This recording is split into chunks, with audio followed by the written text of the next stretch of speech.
Guys welcome to my YouTube channel. आज का हमारा टॉपिक है फंक्शंस। आज हम डिस्कस करेंगे कि फंक्शंस क्या होते हैं। इनको रिप्रेजेंट करने के टू वेज होते हैं।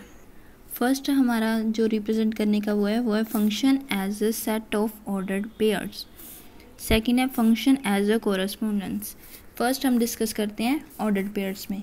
हमारे पास कोई भी सेट है ए एंड बी, ये हमारे पास नॉन एम्प्टी सेट्स हैं। अब हम लेते हैं कोई एफ जो हमारा रिलेशन है। अब हम इस रिलेशन को ए सेट से बी में लगाएं तो ये हमारा फंक्शन बन जाएगा। ये हमारी कंडीशन है ऑर्डर्ड पेयर्स की। इसमें क्या है कि हमारे जो ए के एलिमेंट्स हैं वो सारे एसोसिएट होने चाहिए बी के एलिमेंट्स के साथ। एक एग्जांपल लेते हैं। ए में मैंने एलिमेंट्स लिए 1, 2, 3 एंड 4 और बी में मैंने एलिमेंट्स लिए 4, 5, 6। एक बात और, इसे हम डोमेन बोलते हैं और सेकंड जो हमारा सेट होता है उसे हम बोलते हैं कोडोमेन। इसमें हमने फंक्शन फाइंड करना है। फंक्शन में क्या होगा कि हमारे ए के जो एलिमेंट्स है वो बी के एलिमेंट्स के साथ एसोसिएट होने चाहिए। तो हमारा फंक्शन बन जाएगा 1 को 4 के साथ, फिर 2 को, जैसे भी हमारे ऑर्डर्ड पेयर्स। कई बार ये फंक्शन है जो दिया होता है, इसमें हमें डोमेन और रेंज या कोडोमेन फाइंड करनी होती है। हमारे पास यहाँ पे 2 का 5 के साथ आ जाएगा, 3 का 6 के साथ। ऐसे हमारे सारे जो एलिमेंट्स हैं ए के वो बी के साथ एसोसिएट हो चुके हैं। तो ये हमारा फंक्शन है। इसमें हम फाइंड कर लेते हैं कि इसमें ये है रेंज। इसमें तो हमें पहले ही पता है ये डोमेन है और ये कोडोमेन, इसे हम रेंज बोलते हैं। ये जो मैंने एग्जाम्पल ली है वो भी इसी सेट्स के में से ली है। यहाँ पे एक और एलिमेंट ले लेते हैं 4। ये मैंने एग्जाम्पल लिया, ये हमारा फंक्शन नहीं है। क्यों? क्योंकि इसमें जो ए के एलिमेंट्स हैं वो रिपीट हो रहे हैं अपने आप। ये रिपीट हो रहे हैं, लेकिन हमने बात की थी कि एवरी एलिमेंट एसोसिएट होना चाहिए बी के साथ और एक ही बार होना चाहिए। यहाँ पे रिपीट हो रहे हैं तो ये हमारा फंक्शन नहीं है। अब ये जो एग्जाम्पल है इसमें मैंने ए लिया है 1, 2, 3, 4 और बी लिया है 4, 5, 6। ये मैंने फंक्शन लिया है। ये हमारा जो है मैंने ऑर्डर पे लिया, ये हमारा फंक्शन नहीं है। क्यों? क्योंकि इसमें जो हमारे ए के एलिमेंट्स हैं वो सभी एसोसिएट नहीं हो रहे। जहाँ पे जो 4 है वो बच गया। यहाँ पे हमारा 4 इसके साथ भी एसोसिएट, ये बी का एलिमेंट है 4। यहाँ पे 4 हो तो रहा है लेकिन बी में S7 नहीं है तो ये भी नहीं हो रहा। तो ये क्या हमारा फंक्शन नहीं है। नेक्स्ट है हमारा फंक्शन एज कोरस्पोंडेंस। इसमें भी ऐसे ही होता है कि ए एंड बी हमारे पास 2 नॉन एम्प्टी सेट्स हैं। ये हमारे जो 2 सेट्स हैं ये एसोसिएट करने चाहिए। हर एक एलिमेंट जो हमारा ए का है वो बी के साथ, बी के हर एक यूनिक एलिमेंट के साथ एसोसिएट होना चाहिए। इसे हम डिनोट कैसे करते हैं? ए टू बी ऐसे डिनोट करते हैं। ये एग्जांपल में हमने डोमेन फाइंड करनी है। फंक्शन है ए टू बी का, ए के एलिमेंट्स बी के साथ एसोसिएट हो रहे हैं। इसमें डोमेन क्या होगी फंक्शन की? ए, बी और सी जो हमारे ए के एलिमेंट्स होते हैं। और यहाँ पे कोडोमेन क्या होगी?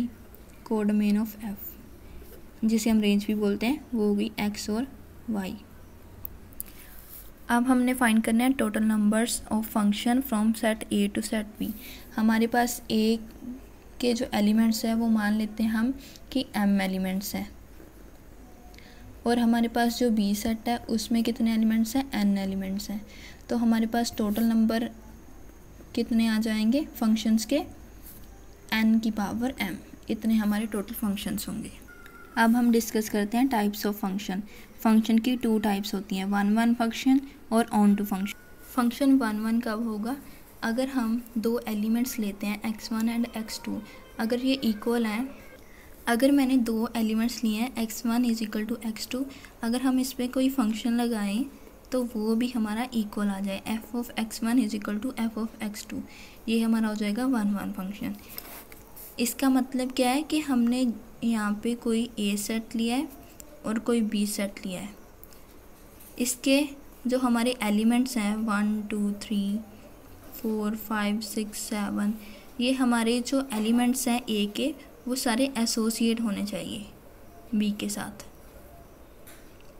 ये सारे ए के एलिमेंट्स हैं वो बी के साथ डिफरेंट इमेजेस बन रही हैं, डिफरेंट एलिमेंट्स के साथ एसोसिएट हुआ है। नेक्स्ट हमारी टाइप है ऑन टू फंक्शन। इसमें क्या है कि मैंने कोई भी फंक्शन लिया है a टू b का। अगर मैं यहाँ पे b यहाँ सेट में कोई एलिमेंट ले रही हूँ y जो b को बिलोंग कर रहा है, अगर मैं यहाँ पे a में से ले रही हूँ x, वो a को बिलोंग कर रहा है, तो ये जो हमारा y बिलोंग कर रहा है b को, वो y इक्वल आना चाहिए फंक्शन से। हमारा जो फंक्शन का आंसर होगा और y है, ये दोनों इक्वल होने चाहिए। इसकी भी एक डायग्राम देखते हैं। 1 2 3 3 4 5, ये a सेट और ये b। हमारा जो a सेट है उसकी इमेज तो बननी चाहिए, लेकिन b की प्री इमेज भी एसोसिएट होने चाहिए। हर एक डिफरेंट एलिमेंट होना चाहिए, सभी एलिमेंट्स एसोसिएट होने चाहिए। जैसे यहाँ पे मैंने 7 को छोड़ दिया था, यहाँ पे कोई एलिमेंट ए बी में से छूटना नहीं चाहिए। अगर हमारे पास 1 1 और ऑन टू दोनों फंक्शन होल्ड हो जाते हैं तो उसे हम बोलते हैं बाइजेक्टिव फंक्शन। नेक्स्ट टाइप है हमारी इक्वल फंक्शन। अगर हमारे पास दो कोई भी फंक्शन है f एंड g, ये हमारे फंक्शन है। अगर f की डोमेन है, डोमेन ऑफ f इक्वल आ जाए डोमेन ऑफ g के फंक्शन के साथ, तो ये हमारा इक्वल फंक्शन होगा।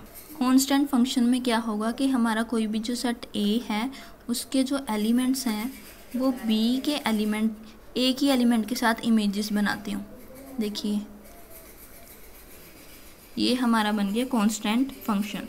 आइडेंटिटी फंक्शन में हमारा जो a सेट है वो अपने खुद के सेट के साथ ही फंक्शन बनाता होगा।